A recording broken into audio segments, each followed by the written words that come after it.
Les amis, bonjour. J'espère que vous allez tous très bien.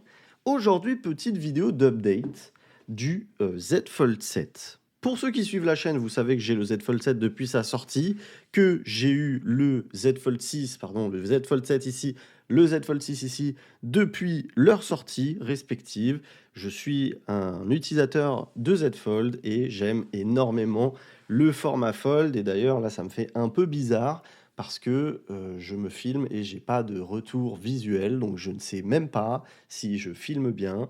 J'espère que je filme bien, j'espère que ça va. Je filme actuellement avec le Xiaomi 17, je vous en ai fait une vidéo hier si vous souhaitez aller la regarder. Mais là, ce qui va être important, c'est de parler de ce Galaxy Z Fold 7. Et je dois vous le dire, pendant un petit moment, j'avais mis une coque un peu bulky, un peu grosse, et j'avais oublié à quel point ce téléphone était kiffant. Alors là, j'ai une petite coque de la marque Thinborn sur le téléphone, parce qu'il y a MagSafe, et j'avoue que j'aime beaucoup MagSafe. Et parlons-en, sur le prochain Z Fold 8, il y aura peut-être MagSafe. Pourquoi? Parce que sur le Galaxy S26 Ultra, on devrait avoir MagSafe. À l'époque des rumeurs, ça avait été quasiment 100% confirmé que sur le S26, on allait avoir le MagSafe. J'ai peur que sur le Z Fold 8, on ne l'ait pas parce que je pense qu'ils vont encore continuer la carte de la finesse et je suis pas sûr qu'ils réussissent à mettre un MagSafe dans un téléphone aussi fin. À voir, mais j'avoue que j'aimerais beaucoup. J'aimerais beaucoup qu'on ait MagSafe implémenté dans le téléphone parce que là, ce serait vraiment un truc de dingue. Maintenant, il existe des coques comme celle-ci, comme celle de chez Banks que j'ai aussi. Là, c'est une coque Banks, mais sur le Z Fold 6, il y avait pas de MagSafe. Banks fait aussi des coques MagSafe. Il y a plein d'autres marques qui font des coques MagSafe et qui gardent la finesse du téléphone. Là, sur celle-là, Thinborn, c'est une coque qui est très fine et qui garde la finesse du téléphone. Alors, j'aurais bien aimé vous retirer la coque, mais je crois que malheureusement, je voulais ne mettre aucun adhésif, mais je crois qu'il y a un peu d'adhésif qui est resté sur cette coque. Je devrais pouvoir l'enlever malgré tout. Hop, attendez. Voilà. Je vous enlève la coque et regardez-moi cette merveille. Et c'est là vraiment, c'est quand on retire la coque qu'on kiffe ce téléphone. Et honnêtement, je sais même plus quand ce téléphone est sorti. En juillet 2025, on est en décembre 2025. Je peux vous dire que quand je le prends en main comme ça, sans la coque, je suis toujours autant impressionné par ce téléphone. Je kiffe toujours autant la finesse. Je trouve ça juste dingue qu'on arrive à avoir un téléphone aussi fin. Le téléphone est trop joli et je reste solide sur mes dires, sur mes appuis. Euh, le Magic V5 n'a pas cet effet premium comme ça. On n'a pas un téléphone qui est aussi poli. On n'a pas un téléphone aussi beau. Honnêtement, hein, j'aime bien Honor maintenant, mais, mais le Honor Magic V5, je le trouve pas aussi raffiné que ce téléphone. Ce téléphone est très, très, très, très, très, très, très, très joli et j'en suis complètement fan. Pour ceux que ça intéresse, qu'est-ce que je pense de ce téléphone? Globalement, je le trouve nickel. Après, c'est clair que niveau caméra, ça pêche. Niveau autonomie, ça pêche. On a sur ce téléphone une batterie de, je crois, 4200. Attendez, que je regarde. On a une batterie de 4400 mAh et effectivement, c'est limite. Niveau autonomie, c'est pas dégueulasse, mais c'est dur. C'est dur quand même au quotidien. Si vous utilisez beaucoup votre téléphone, c'est difficile de finir la journée. On a, je le répète pour les specs, pour ceux qui découvriraient ce téléphone, ça arrive hein, parfois, on peut découvrir des téléphones 5-6 mois après leur sortie. Ce téléphone, donc c'est un pliant de chez Samsung, c'est la 7e génération. On est sur un écran en façade de 6,5 pouces en Super AMOLED, 1 à 120 Hz. Évidemment, nous sommes sur un téléphone très haut de gamme, très cher aussi. Sur le marketplace d'Amazon, apparemment, il est actuellement à 1388 euros. Ouais, non, non, non, vendu et expédié par quelqu'un d'autre. Je ne sais pas actuellement où se trouve le meilleur prix. Généralement, Samsung fait des belles offres. donc c'est pas mal. Mais bref, c'est un téléphone très cher, même encore aujourd'hui. Vous avez possibilité de le trouver en occasion dans les 1000 euros et tout, ça peut valoir le coup si la personne l'a bien entretenu. À l'intérieur, on a un magnifique écran de, putain, il fait combien? 8 pouces. 8 pouces en HDR10+, AMOLED 2X, LTPO également, donc 1 à 120 Hz. Pour la taille de l'engin, les amis, on n'est pas encore sur un carré, mais je vous en ai parlé récemment. Il se peut que le Z Fold 8 soit proposé en 2 versions, dont une carrée.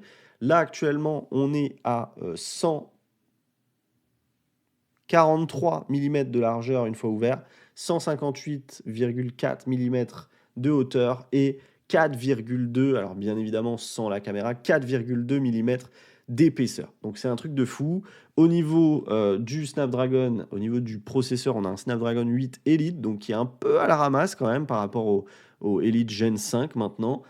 Score en tout annoncé 2 640 000, mais le gros point faible, c'est que le téléphone chauffe. Alors, il chauffe pas énormément, mais on sent que il limite un peu ses performances. Voilà, sur de la grosse session gaming, franchement, je trouve qu'on est quand même un peu maintenant à la ramasse par rapport au duo Snapdragon 8 Elite Gen 5 plus Adreno 840. Là, on est sur un Snapdragon 8 Elite fort Samsung et un Adreno 830, 12 Go de RAM. Voilà, on est quand même un peu à la ramasse par rapport à ce que font les concurrents, notamment tous les Chinois que j'ai testés récemment. Un Honor Magic 8 Pro là, avec son 8 Gen 5 et son Adreno 840, ses 16 Go de RAM, atteint 4 millions de scores en tout. C'est juste dingue. Et honnêtement, oui, on le ressent. On ressent que on a fait un vrai bond en avant du Snapdragon 8 Elite au Snapdragon 8 Elite Gen 5, tout simplement. Voilà pour cette partie. Je ne vais pas en faire des caisses. Je voulais juste mettre à jour les gens qui n'ont pas les informations des specs. Au-delà des dimensions, je ne l'ai pas précisé, on est sur un téléphone qui ne fait que 215 grammes. Je le précise, c'est extrêmement léger pour un téléphone aussi grand. Et franchement, c'est hyper appréciable. Hyper appréciable. J'adore la finesse de ce téléphone et la légèreté de ce téléphone. L'avoir en main comme ça, sans coque, c'est vraiment un truc de dingue. Je kiffe toujours autant.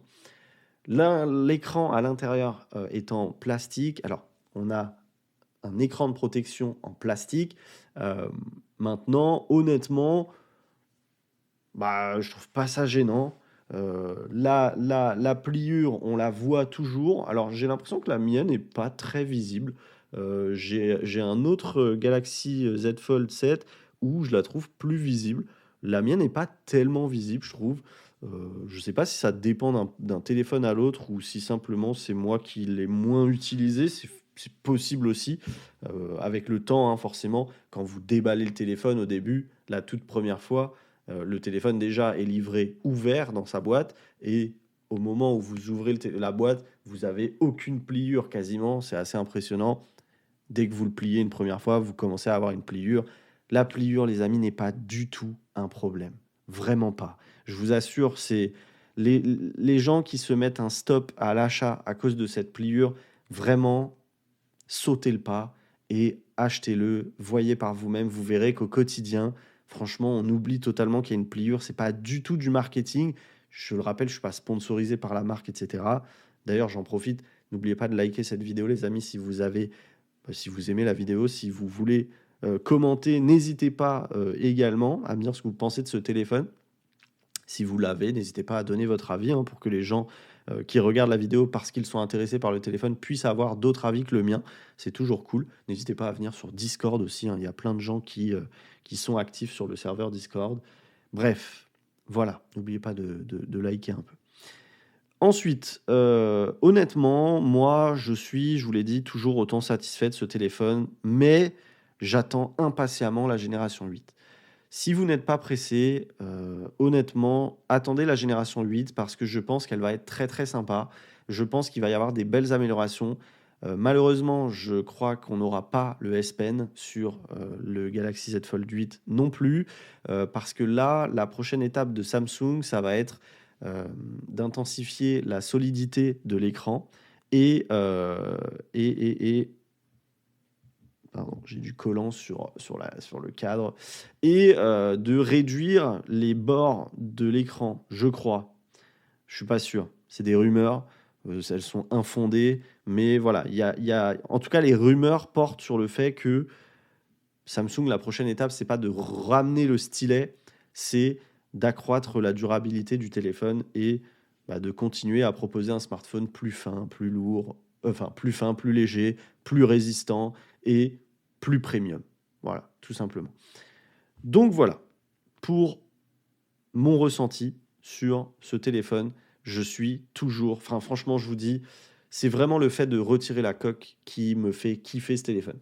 En fait, on a vraiment une partie hardware qui est très très importante sur ce téléphone, qui joue vraiment dans la décision d'achat, parce que il est vrai que le pliable, c'est vraiment super sympa. Moi, je suis pas. Faut comprendre que si vous suivez la chaîne, vous le savez, mais pour les nouveaux qui découvriraient la chaîne et qui ne sont pas abonnés, mais qui le seront dans une seconde, non, je rigole. Faut comprendre que le Z Fold 6, honnêtement, est tout aussi bien. Il est un peu plus petit. Je crois si je dis pas de bêtises, on était à 7,6 pouces. Honnêtement, en main, ça se ressent qu'on a un téléphone plus petit. Mais le Z Fold 6 est un très bon choix aussi. Mais ce qu'il faut prendre en compte, c'est que vraiment la différence fondamentale, c'est la finesse. On a un téléphone où là, on a vraiment l'impression d'avoir une brique, surtout une fois fermée. Une fois fermée, on a vraiment une brique qu'on n'avait pas, qu'on n'a plus avec le Z Fold 7. C'est vraiment impressionnant. Enfin, moi, j'en reviens toujours pas qu'on arrive à mettre autant de tech dans un truc aussi fin. Donc, voilà. Après, au quotidien, c'est la même utilisation. On a la même interface. De toute façon, on est sur la même version de One UI actuellement sur les deux téléphones. On a un multitâche qui fonctionne très très bien. Honnêtement, c'est agréable. Moi, je suis pas du tout la cible du multitâche. Étonnamment, hein, j'achète des Z Fold, mais je n'utilise pas le multitâche au quotidien. Mais sachez-le, c'est un pur délice. Autre chose, moi, en tant que créateur de contenu, ce que j'aime énormément sur ce téléphone, et je vous l'ai dit en début de vidéo, ce qui me manque là, par exemple, actuellement, quand je filme avec un téléphone standard, c'est de ne pas pouvoir faire ça. Hop, voilà, je suis sur ma caméra et hop, je peux me voir en direct. Ça me manque énormément quand je ne l'ai pas parce que c'est trop trop bien d'avoir ce retour en direct de la caméra. C'est assez dingue, c'est très très pratique pour les créateurs de contenu. C'est très très pratique aussi si vous voulez prendre une photo de quelqu'un. Voilà, il se voit en direct et l'écran est très très grand pour le coup. Et autre chose, ce que j'aime beaucoup sur ce téléphone, malgré tout, je vous l'ai expliqué, je ne suis pas très très multitâche, mais ce grand écran au quotidien, franchement, c'est un pur rélice. C'est un régal, c'est un délice, c'est un rélice. Franchement, je vous assure que voilà, si vous êtes convaincu que ce téléphone n'est pas fait pour vous parce que vous ne faites pas du multitâche, je vous assure que moi, je ne fais pas de multitâche et je kiffe trop ce téléphone. Voilà.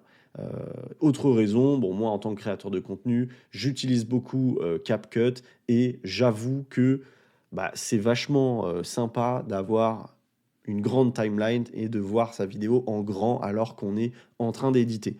Ça, j'avoue que je pense que je ferai pas mes vidéos sur mon téléphone. En tout cas, je les éditerai pas sur CapCut sur mon téléphone si je n'avais pas un Z Fold. C'est insupportable sur un téléphone taille standard.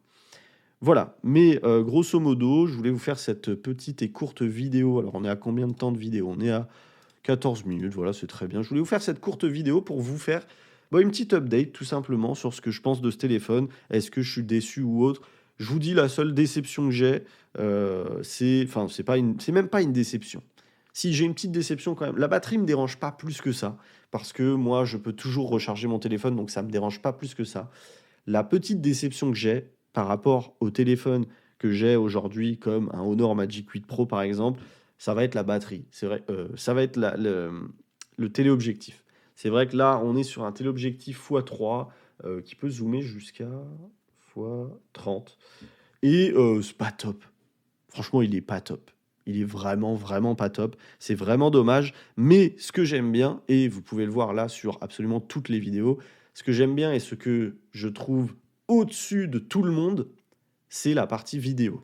Honnêtement, le grand angle, donc le x1 sur ce téléphone, en vidéo, c'est ce qui se rapproche le plus de la perfection, j'ai envie de dire. Ce qui se rapproche le plus du naturel absolu, ce qui se rapproche le plus du excellent. Et honnêtement, quand je vois la différence entre le Z Fold 6 et le Z Fold 7, je vous assure que le Z Fold 7 est bien meilleur sur la partie vidéo. Et c'est là où je me dis, il y a moyen que Samsung nous sorte un truc de ouf sur le Z Fold 8. Parce que tout le monde disait qu'il n'y avait aucune upgrade sur ce Z Fold 7 au niveau des caméras. Et ben franchement, je peux vous dire le contraire. En termes de vidéo, on est bien mieux là-dessus que sur la génération précédente, le Z Fold 6. Et ça, eh ben, j'en suis tellement content et j'espère tellement que le Z Fold 8 sera encore un petit cran au-dessus parce que je kiffe trop la partie vidéo de ce Samsung Galaxy Z Fold 7. Voilà, c'est tout pour moi, les amis. Je ne vais pas parler plus longtemps, je pense que j'ai fait le tour. De toute façon, vous me connaissez ou si vous ne me connaissez pas, je vous en informe. Je réponds à absolument tout le monde dans les commentaires et en plus, depuis peu, on peut répondre aux commentaires vocalement et ça, j'adore vous répondre vocalement. Je trouve ça trop cool. Ça me laisse une liberté d'expression plus tranquille, voilà, parce que écrire des commentaires, ça peut parfois être long. En vocal, ça va plus vite et en plus, YouTube nous régale puisqu'il y a la transcription. Donc, si vous êtes dans un environnement où vous n'avez pas le temps d'écouter mon audio, voir la transcription et vous lisez comme si j'avais écrit le commentaire. Donc, franchement, c'est topissime. Merci YouTube. Bel upgrade, ça, c'est très très bien. Donc voilà, je réponds à tout le monde. Donc n'hésitez pas, si vous avez la moindre question sur ce téléphone, je vous y répondrai. La moindre question, vraiment, sur le hardware, sur le software, sur One UI, sur ce qui nous attend, sur ce que vous souhaitez. Bref, n'importe quelle question, je vous y répondrai, que ce soit en vocal ou je vous ferai un short pour vous montrer ce que vous souhaitez que je vous montre. Et comme ça, tout le monde est content, moi le premier. Donc voilà. Les amis, la phrase magique pour me dire que vous avez regardé cette vidéo jusqu'au bout, c'est le pliant se plie bien. Parce que c'est vrai, le pliant se plie bien. Ah, et d'ailleurs, une partie que j'aime bien, c'est le bruit de fermeture. Écoutez ça. Voilà. J'adore fermer ce téléphone. Je trouve ça très sympa. Regardez. Là, c'était un peu mieux. Je l'ai fait un peu plus fort. Regardez, écoutez. J'adore. Bref, très satisfaisant ce téléphone. J'en suis très content et pour rien au monde, je m'en séparerai. Voilà, je le garde jusqu'au Z Fold 8.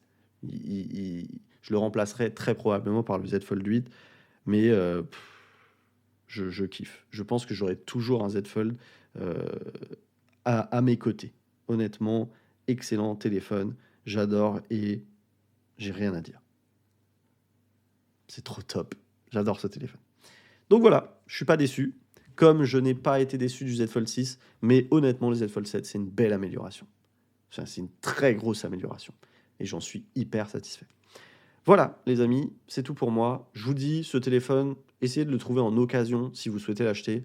Occasion, Le Bon Coin, un vendeur fiable, quelqu'un de soigneux comme moi. Regardez, je suis très soigneux. Mon téléphone est nickel chrome. Dans les 1100 balles, je pense que vous pouvez le trouver. Honnêtement, à ce prix-là, c'est un super tarif. Ça, le Z Fold 7, 6, pardon, vous pouvez le trouver entre 600, 700 balles, peut-être 800 pour les meilleurs. À 700 balles, ça vaut le coup. Mais honnêtement, si vous pouvez, mettez les 300 balles additionnelles pour vous procurer un Z Fold 7 plutôt qu'un Z Fold 6. Votre cerveau vous dira merci. Tellement c'est satisfaisant de tenir ce téléphone en main. Tellement c'est une prouesse technologique, ce téléphone. C'est un pur régal. Bref, voilà les amis. N'oubliez pas de liker la vidéo si vous avez kiffé. N'oubliez pas de me dire dans les commentaires la petite phrase magique que j'ai dit tout à l'heure. Et sur ce, je vous souhaite plein de belles choses. N'oubliez pas de liker aussi. Je ne sais pas si je l'ai déjà dit. N'oubliez pas de commenter, n'oubliez pas de liker, n'oubliez pas de booster si vous le souhaitez. Et n'oubliez pas de partager si vous souhaitez. Voilà, c'est tout pour moi, les amis. Je suis là pour vous dans les commentaires. Allez, on se voit plus tard. Ciao, ciao.